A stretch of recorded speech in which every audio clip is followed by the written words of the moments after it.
I said, we're thinking about observation trends. So what we mean by that is what we see. And a trend is something that's common, it's frequent. We're starting to see it an awful lot throughout the businesses up and down the country. So regardless of whether you're delivering in Newcastle or whether you're delivering in Exeter, we're starting to see a lot of things that are quite similar.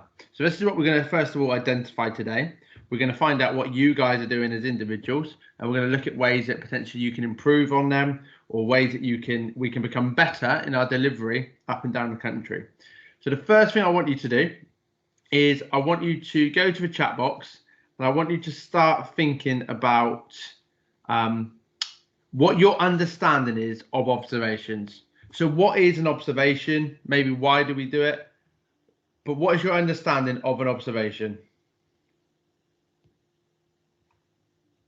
So I'll give you a couple of seconds into the chat box.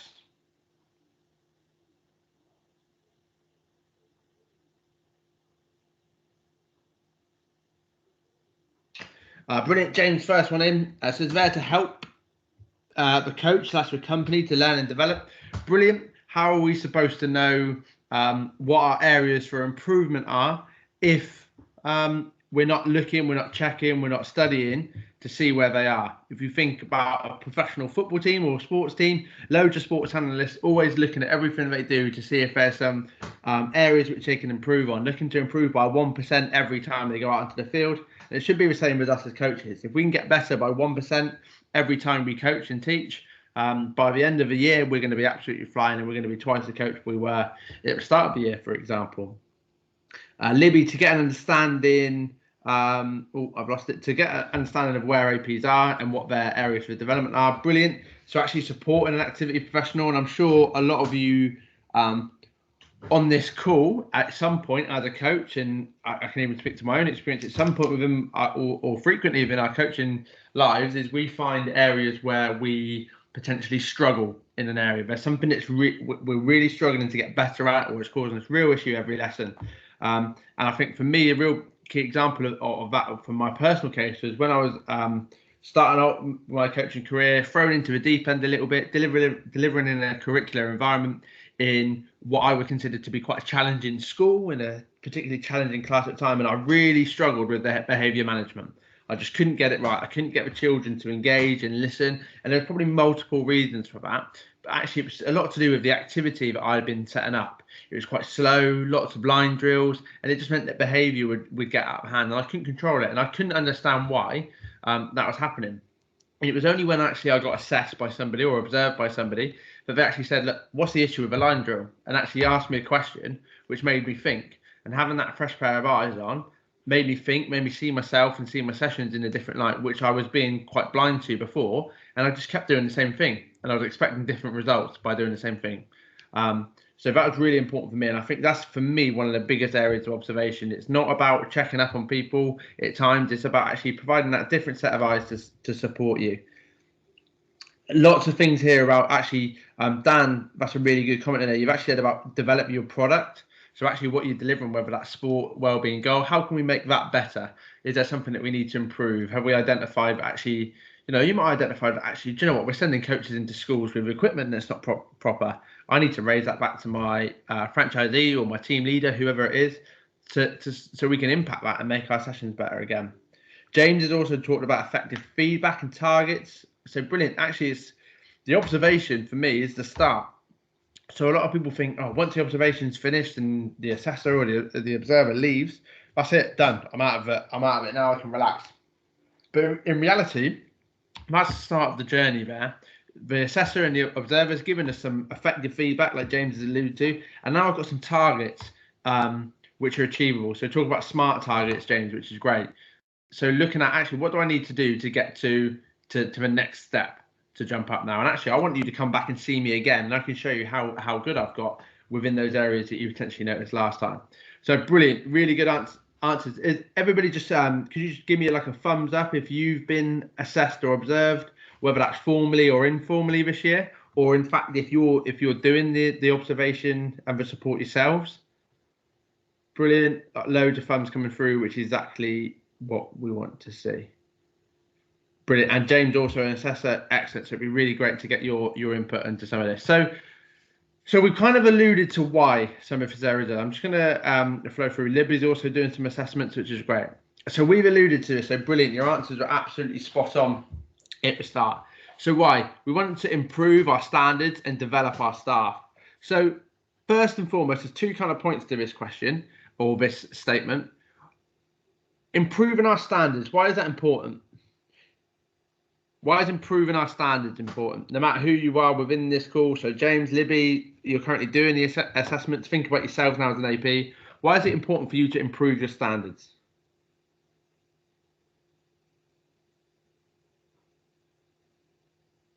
What happens if we said to ourselves, actually, do you know what? I'm pretty good at this coaching like now. I'm going to stop. Don't need to attend any more CPD. Don't need to really be assessed anymore. I've got it. I've nailed it. What might happen to you in the long run? Great, some good ads. Improving the quality that we offer to our clients. 100%. We want to give schools the best product available. We also want to build our reputation within that school. So actually, is that going to boost potential some work within that school? Because the quality of your after school club was so good, they've actually now asked you to come in to deliver lunchtime and breakfast and curricular sessions, so actually boosting your level of work. To continue growth, Dan, which fits in perfectly to the point I was saying, we want to keep going. There's lots and lots of competitors within our industry, coaching within schools, and that will vary from area to area. And actually, working for potentially a national organisation at times, we need to be at the forefront, and we need to keep pushing those boundaries further. So regardless of who you're working for, whether it's a local football club, you want to be better. You want to get better next day. And like I said earlier, about improving that 1% each time. Brilliant. So what about developing staff? For me now, this is a really key one. I should have put this really in bold. What's the benefit around developing staff? And remembering now actually that all of us speaking here now, we are the staff for somebody.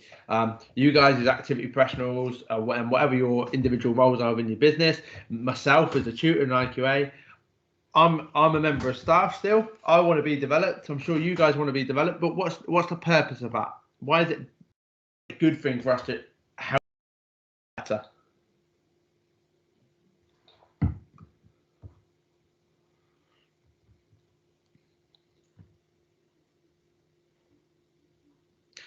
So if you're a member of staff, so within your businesses, we've all got slightly different stories, but I'd imagine some of you are probably in a business that does lots of training, maybe on a half-termly, weekly, fortnightly basis.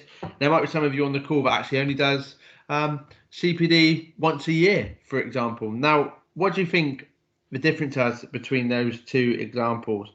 We've got here, James has put to see the improvement and enjoyment.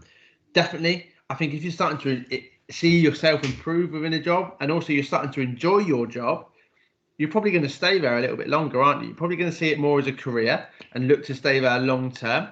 And that gives our schools some real structure and commitment from some of our staff. And Ben, you've hit the nail on the head.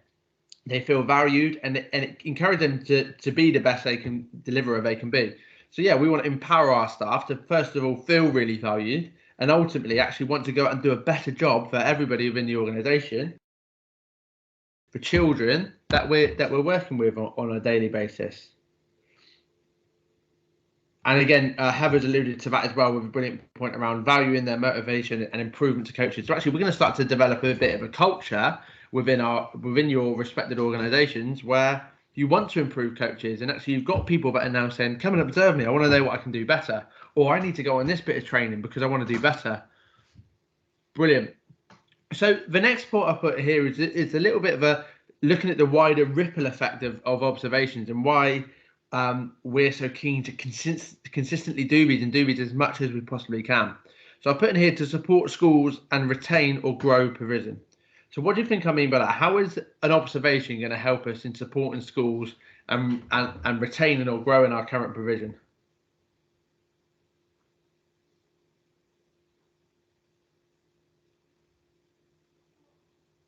So particularly those of you that are assessors on the call, so just jogging my memory, Libby and James, when you go and do an observation, what happens with the school staff during that? Edward, are you an assessor as well? It seems like you might be. It'd be great to share that. Show schools that we're always striving for the best service possible. Yeah, brilliant. Remember that in a way, the schools are, and the parents of our holiday clubs and after school provision are our customers. We want to show to our customers actually that we're offering a really quality service, and actually we still want to be better, and we can support them.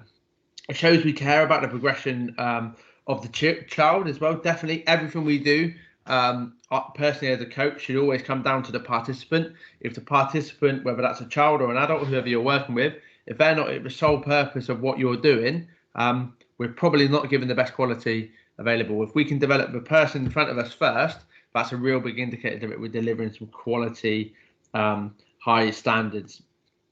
Good.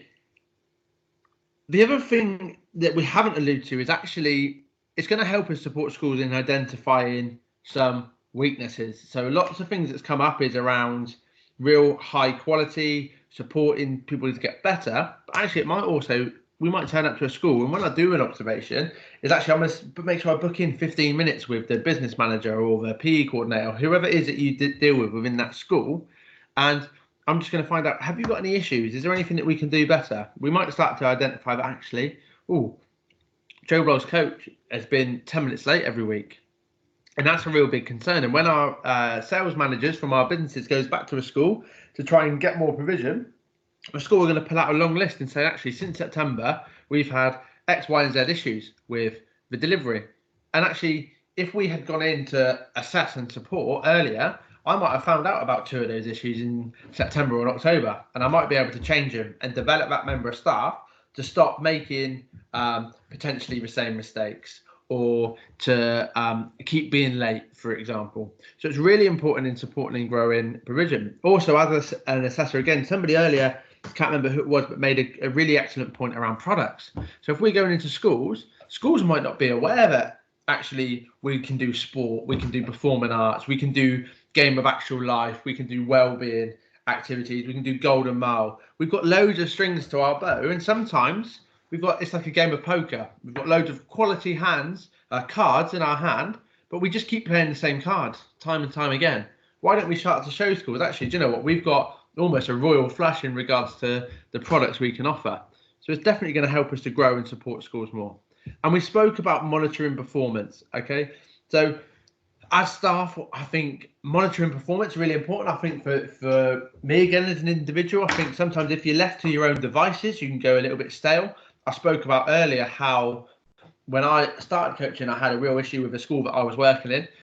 I really struggled with behaviour management. It was only when somebody came in to monitor my performance did I identify that actually I needed to prove X, Y, and Z within my coaching.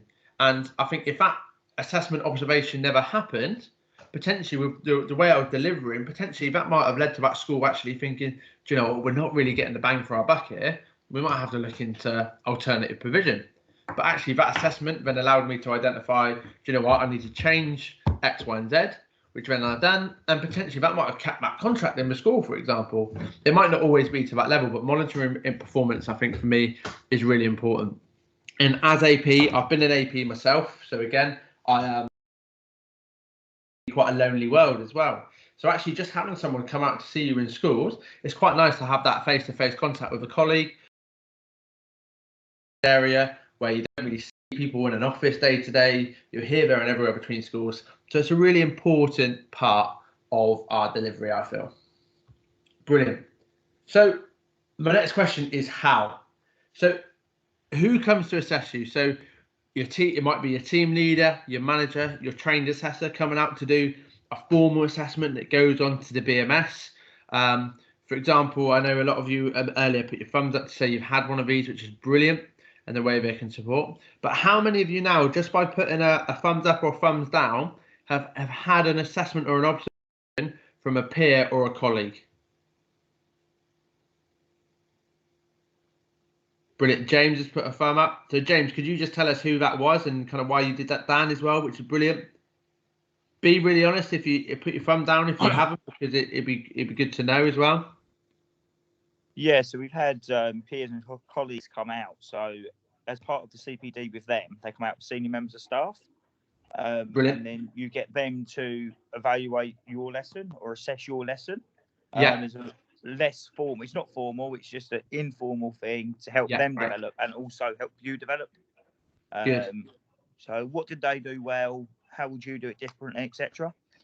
Yeah, no, I really like that answer, Ben. And I think also something that I really like is thinking about actually when you assess somebody else at times, you go, oh, do you know what? I really like that. That was really good. I'm not doing that in my teaching or my coaching. And that's an experience that I've probably had a year and a half doing this role. I'm probably having that experience probably at least once or twice a week going, do you know what, that AP, the behavior management technique we've just used, or the session that we've just delivered, that's brilliant. I'm gonna pinch that. I'm gonna use that when I go and coach next, or when I go and teach next, because it's a really good idea. And I think you learn equally as much from that peer observation, shadowing kind of technique as you do sometimes being assessed yourself and actually going out there and going to watch. And as coaches, we are, for me, I think we're master thieves. There's no such thing as a unique lesson in regards to, or an individual lesson. You've taken bits from everybody. As a coach, you're a makeup of everybody that you've worked with. So your old football coach, your old PE teacher, your team leader, your manager, whoever it is you're working with, you're taking little bits of everybody else that you've worked with and you're putting it into your own style. And we're really good at that. And I think for me, it's really important. So those of you that potentially haven't gone and watched a peer or a colleague, or vice versa, you haven't had them to come to watch you, next time you have that gap in your diary, see if you can arrange it, because I can guarantee you it's equally as beneficial for your delivery and your CPD as well. And that fits in very much to support and shadow staff. Now, conscious we might have potentially some apprentices on the call, hopefully. Now, what happens typically with an apprentice on their first week? Or a work experience member of staff? What do you think their day-to-day looks like? They shadow staff normally, George. Brilliant. So, and what's involved in that shadowing 9 times out of 10? Just learning the processes and watching everyone else deliver normally. Great. And so have you ever popped into a session and when there's been someone shadowing going on? What does that look like? What are they actually doing? Yeah, I've walked in quite a few times, obviously, because I assess staff in our area. And we've got a lot of apprentices. I walk in and see them normally. Sometimes it varies. Sometimes they're stood just watching the session in the corner because they're brand new. And they don't know what to do. And then sometimes I walk in, they're getting involved in the session, talking to the kids, helping groups out. Great. So I think that's really important. I think Edward's just put in the group chat, if you can all see that, is the person shadow isn't doing anything active within the lesson. And that is quite common. Now, that's not happening all the time. Don't get me wrong. There are times and certain people are maybe a little bit more confident, maybe a little bit more experienced just to go and throw themselves into that session. But a lot of the time, and the amount of times I've seen this is almost beyond belief, is that person that's come to watch, whether they're an apprentice, a shadow member of staff, a new staff, a work experience person, in the corner, just stood there watching, but probably not taking really notes, not thinking about questions or challenging the way that things are going, just literally stood there watching. And they might do that for a week, 2 weeks, 2 months, however long. But how beneficial actually is that? So for me, something I want you to think about, if you're somebody that's currently shadowing someone, or you're somebody within the business that's actually going to go and say, do you know what, Joe Bloggs, you're going to go and shadow your team leader for 2 weeks so you understand how to deliver. Are we setting them some actions and some points that they're going to look out for? Are we giving them actually, do you know what, I know it's your first day, we're coming to look at a session, but what I'm going to give you is I'm actually going to give you our assessment template, or an informal assessment template, and I want you to answer these questions, and I want you to look out for X, Y, and Z. Did that person do that? Was that good? What could they do better? And actually start to get them thinking, because they might go, oh, actually, I really like that. Actually, within my assessment template, I'm talking about, did the activity professional come into the school, say hello to a receptionist, pop into class teacher, do those little bits of soft skills that Duncan spoke about in his session, would actually say to a potential new member of staff, do you know what? I need to do that. I need to go and do this. So it's really good. And I think we need to change the way we work. And I know I've spoken to a couple businesses recently, but actually have got their shadow staff and work experience staff doing things like that. And I can guarantee you the development of that individual will be of a much quicker rate to those that have just, like Edward alluded to, sat at the back of the room, hands in their pockets, getting their phone out or doing whatever else they're doing. So, brilliant. The next bit is I want to talk about you now. I've been quite generic. I've been quite subjective and vague with some of the delivery stuff. But everybody on this call, so I'm just going to check my participants box. I think earlier says there are 24 people in the room. Okay. So I want to see as many of you as possible to show me that you're with me and you're not falling asleep because I'm boring you half to death. I want you to pop into a chat box the 3 action points that you currently have or that you feel you should have. So in your last assessment that you were assessed, did you get 3 action points? Or if you haven't been assessed recently and you kind of forget that, could you think about actually, do you know what, these are my 3 areas of development? So I'm going to give you just a couple minutes to think about that, but I want you to post your 3 action points or areas of development in the group chat.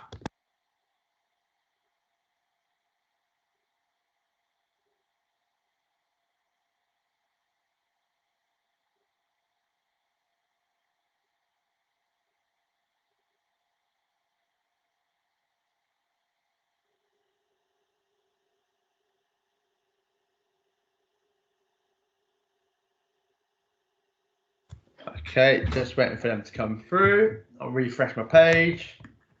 So your 3 action points from when you've last delivered. Or if you're an assessor, so I know we've got a few of you on, think about maybe the 3 most common action points that you're giving out to your staff and your team. George, I can't comment on the box.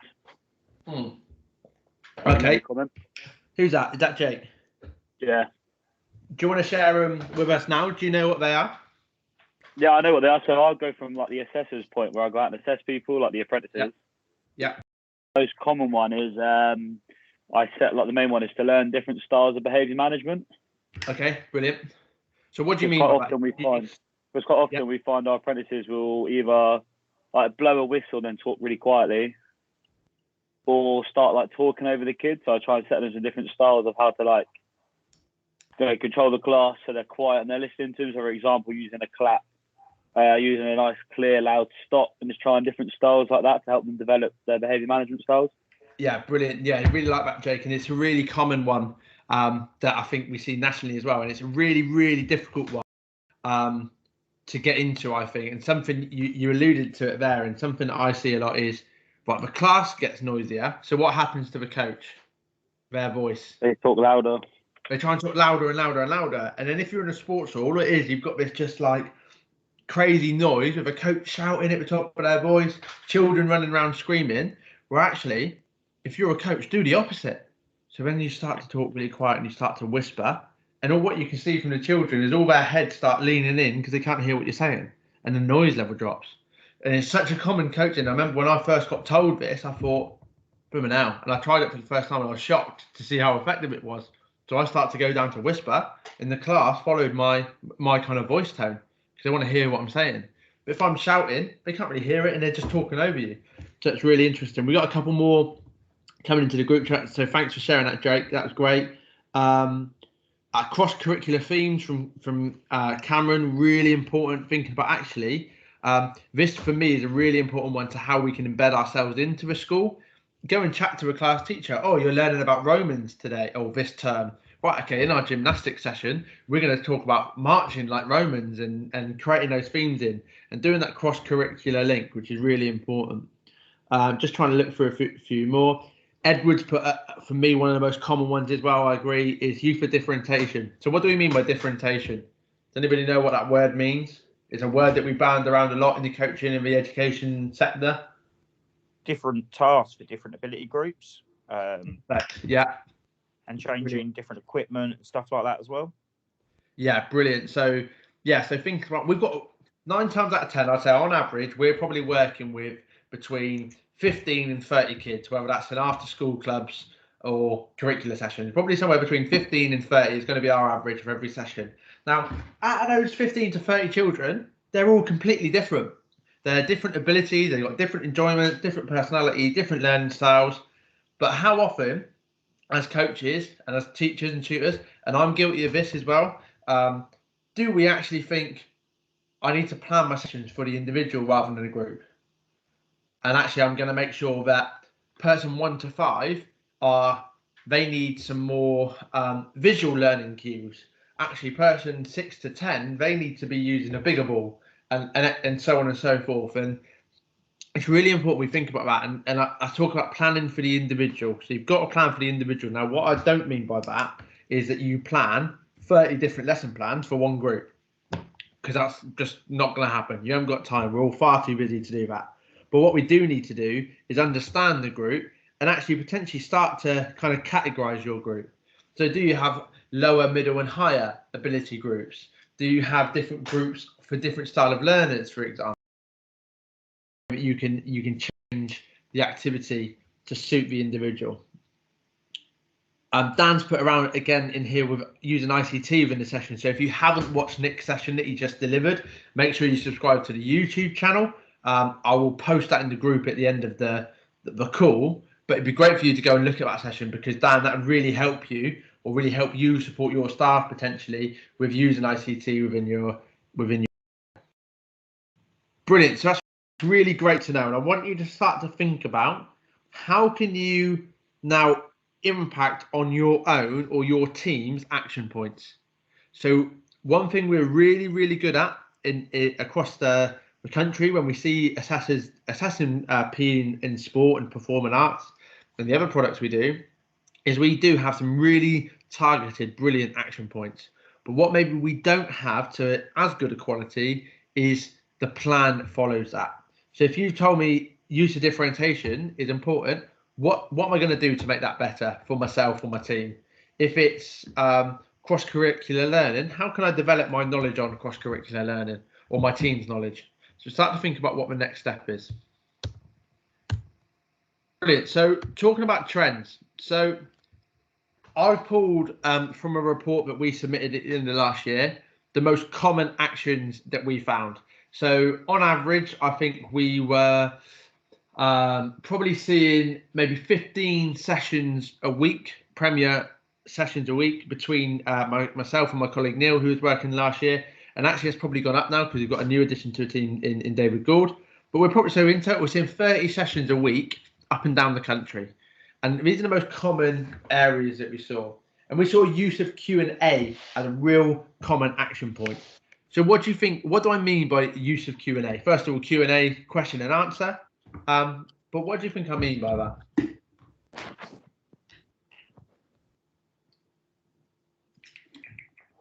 I'm going to throw one word in there, which I probably should have put on the slide, to be fair. And Heather, you've just hit the nail on the head with your answer. So before I read that aloud, is the word effective. Effective use of Q&A. And open questions, actually, I think within a couple of the sessions that we spoke about now, open questions is a really big one. And that what we mean by open question is something that provides more than a yes, no answer. So, we're doing a basketball shooting session. Or what did you do really well there? Or why did you miss the target? Why did you miss it? And it gives the child something to think about. Or what did I actually do? Rather than saying, a closed question, or, where she's going to provide a yes and no answer. So actually asking the children to be reflective. Do they understand potentially some of their learnings? Sometimes children they do it. They don't really know why they did it or how they did it. It just happened, felt natural to them, felt comfortable. So can we get them to start to think about, actually, the last shot I had, I scored, but I just missed. So what did I do differently this time? Did I lean back if I'm in football? Did I have a poor grip on the ball if I'm thinking about basketball? The next one was topic focus. I'm going to allude to this slightly in one of the further slides, is thinking about why are we actually in the school at that moment? What's our topic? Because far too often we can get too drawn down the line of sport rather than physical education at times, particularly within a curricular setting. Okay, so we're going to talk about that further in the slides. Behaviour management is something we've already alluded to, and I've missed it. I should have put it on the board again, like I should have done with effective, but there's one really key word that I'm missing probably before that, those two words of behaviour management. What do you think that is? One word that I should put in front of that, and if we put that word in front of it, we're off to a winner.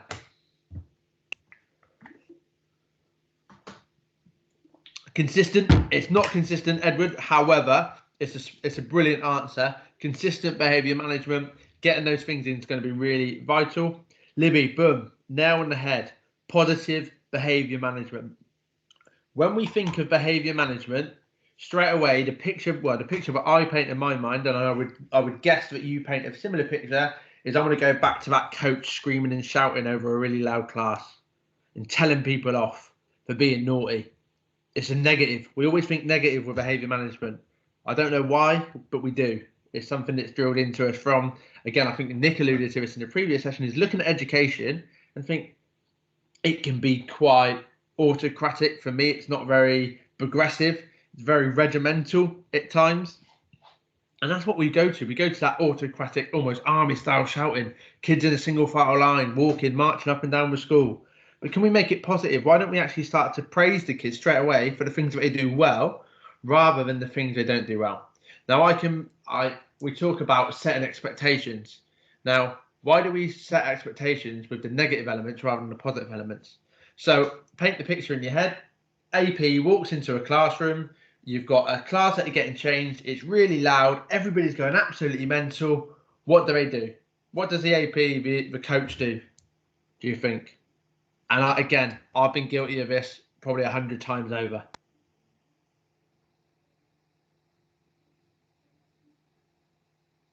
Give you a couple of seconds. Bradley, spot on. Well done.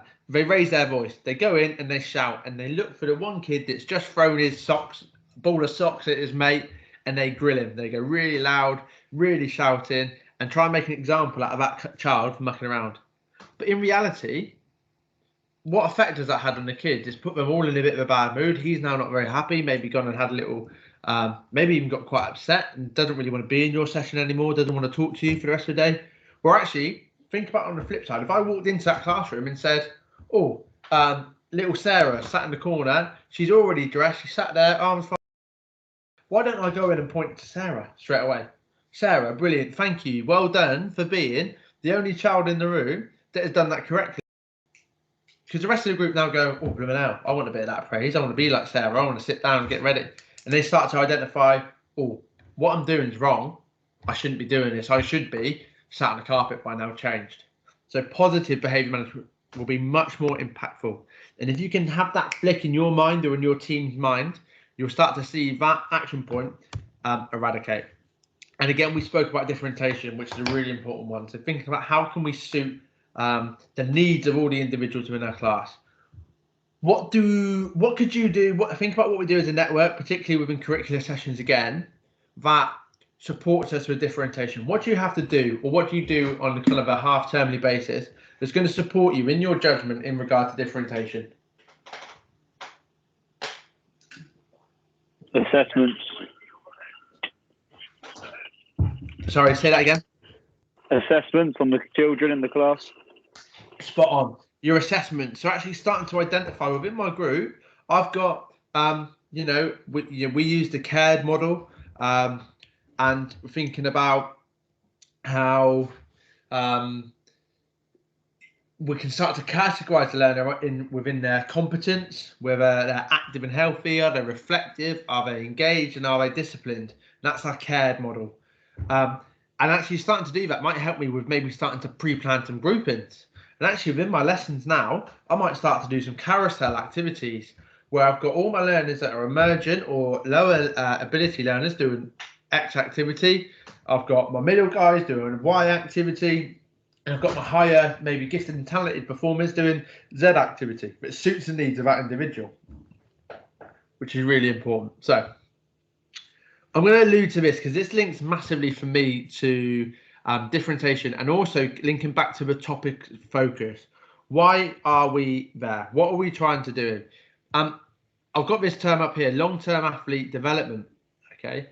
And what I don't want us to get confused by here is the fact that we're starting to build athletes. That's not our responsibility. The odds of us coaching the next superstar or professional sports star is insanely low. That's not why we're there. We're not doing it. That's 1 out of 100,000 kids or whatever the stats would be. Our job is to make children understand the importance of physical activity and start to build them up for what we call lifelong participation. And this is just going to help us to identify what can do that. Okay. But before we do that, what I just want to do is I want you all to think about when you go home, you speak to your mum, your auntie, whoever it is you speak to, and you tell them that you're a sports coach or a performing arts coach. How many people do you know that go, oh, do you know what? I hated PE, or I hated drama, or I hated this. It happens quite a lot. I want you to think about why did they hate PE? Why don't they still engage in sport?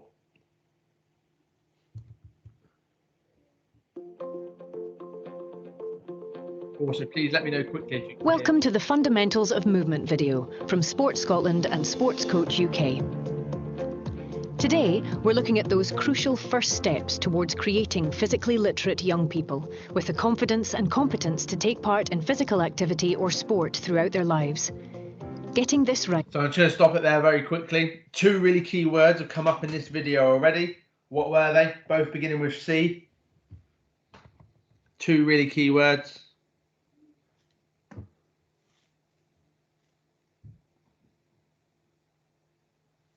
So I'll give you a couple minutes.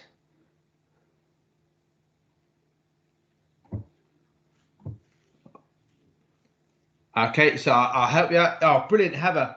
Confidence, and the other one was competence. So when I asked you the questions before I clicked play, is why does your mum, your brother, whoever it is, say, I hated PE? Potentially 2 really big reasons there. One might be confidence. They're scared of how they look, how they might perform. And also it might be they're competent. Actually, I can or cannot do that skill. It's going to affect me. For example, I am my sport is football. I'm competent. Some people would say, some wouldn't, at football. Okay. However, I'm not very competent in dance. So if you ask me to go outside and kick a ball around, no problem. I could do that. I'm not going to be worried about it because I know I can do it. But if you're going to ask me to dance, I'm probably going to stop doing it because I've got very low competence and very low confidence in that area. That's actually going to stop me from participating. However, if I was taught that as a child, would that be a different story? Would I be able to go and do that now? Probably so. Is an essential building block in our efforts to encourage a healthy, active nation. In recent years, several training and development models have been created to show the activities and training children should do at each stage of their development. The best known is probably the Long-Term Athlete Development Model, or LTAD. It lays out activities and training according to specific age development. For example, developing balance, coordination and agility between the ages of 6 to 9, or basic sport skills from ages 8 to 12. It's designed to increase the chances of positive experiences in sport and encourage lifelong participation by laying the foundation of confident and competent movement from an early age. Recently, Sports Coach UK have been looking at new research and models developed from the principles laid out in previous models. For example, the Youth Physical Development Model has built extensively on previous thinking. It suggests that certain types of training, like strength, should be a crucial part of a child's athletic development from the outset. The work of world-leading experts, Doctors Rodri Lloyd and John Oliver of Cardiff Metropolitan University, is based on evidence that young athletes of both genders respond to training throughout childhood and adolescence. It's been designed to show how coaches can make a real difference at every stage of development. The aim of this video is to bring the model to life by explaining the terms it uses and the differences between the male and female versions. Let's start with the left-hand column of the table you can see on the screen. We'll look at each section and explain what the terminology means. Chronological age is just what it sounds like, how old the child is. It has traditionally been the most common way of thinking about developmental stages in children. But children of the same age develop differently. The beginning of puberty, for example, and the start of growth spurt can vary a lot. The Youth Development Model uses maturational status to consider a child's developmental progress. That sets are a priority at an because they're training on developing those physical qualities. Let's look at each in turn. Fundamental movement skills, or FMS, are a priority at an early age, but less of a focus once they've been mastered. Rapid development of the central nervous system in early childhood supports the learning and development of these skills, which are related to locomotion, manipulation, and stabilization. We're putting some examples on your screen. So I want you just to think about that. What we're talking about there is thinking about long-term athlete development and actually coaching in a way that we can impact them for long participation, which is a bit of terminology that came up there again. Now, fundamental movement skills, particularly within the age groups that you're working with, is split into these three areas: locomotion, manipulation, stabilization. I just want you to read some of the words that are on the screen. And if you can do all of those things as a person, as an individual, what sports do you think you can take part in? And what physical activity do you think you can take part in if you can do all of or most of the things on this screen now? So if I can run, if I can carry, if I can turn, what sport could I play?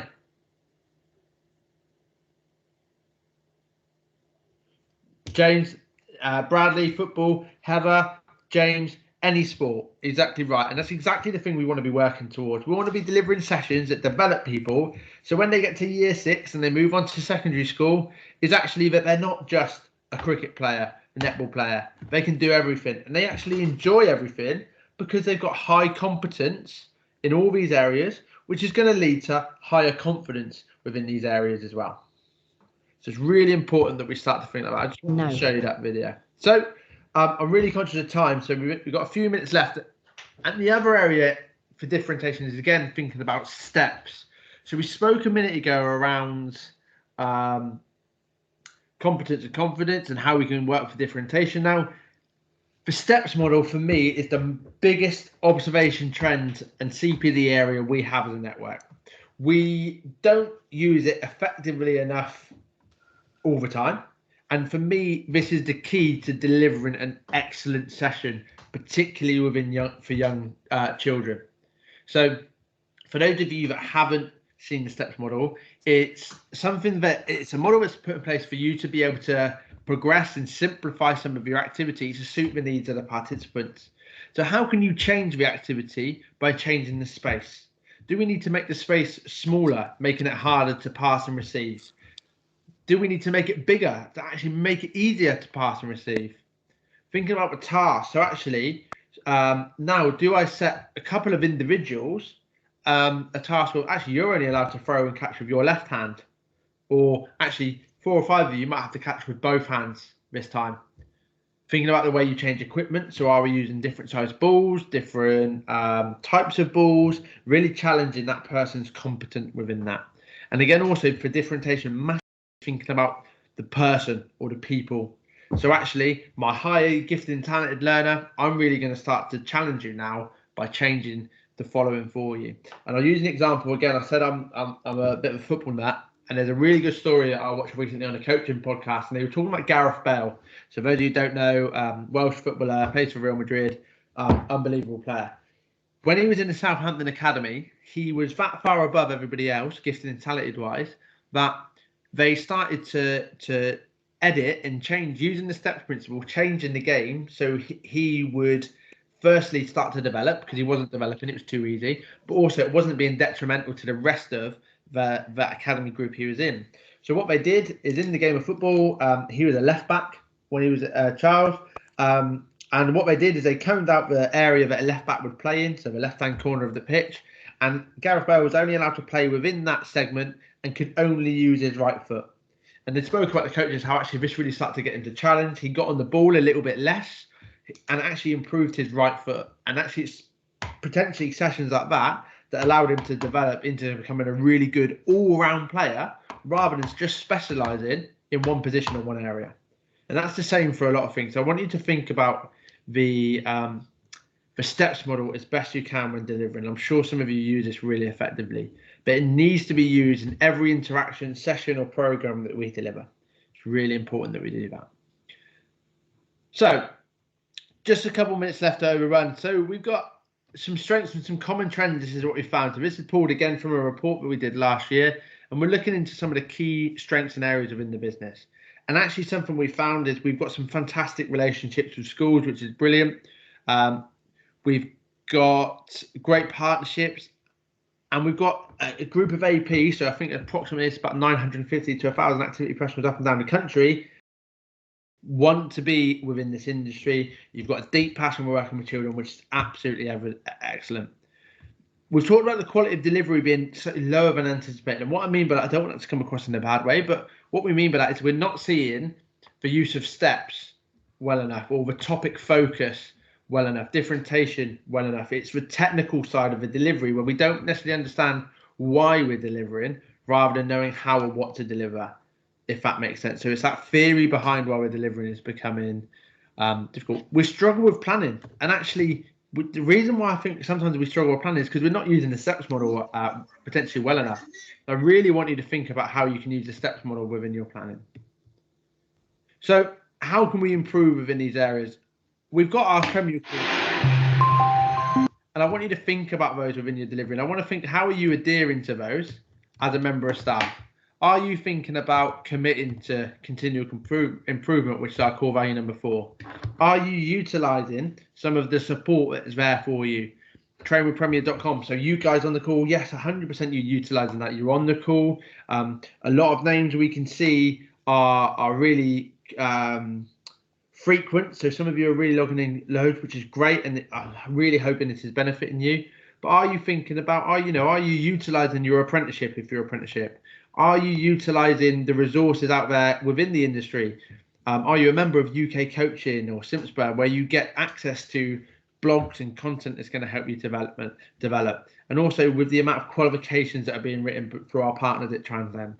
So I really want you to think about the way that you can improve.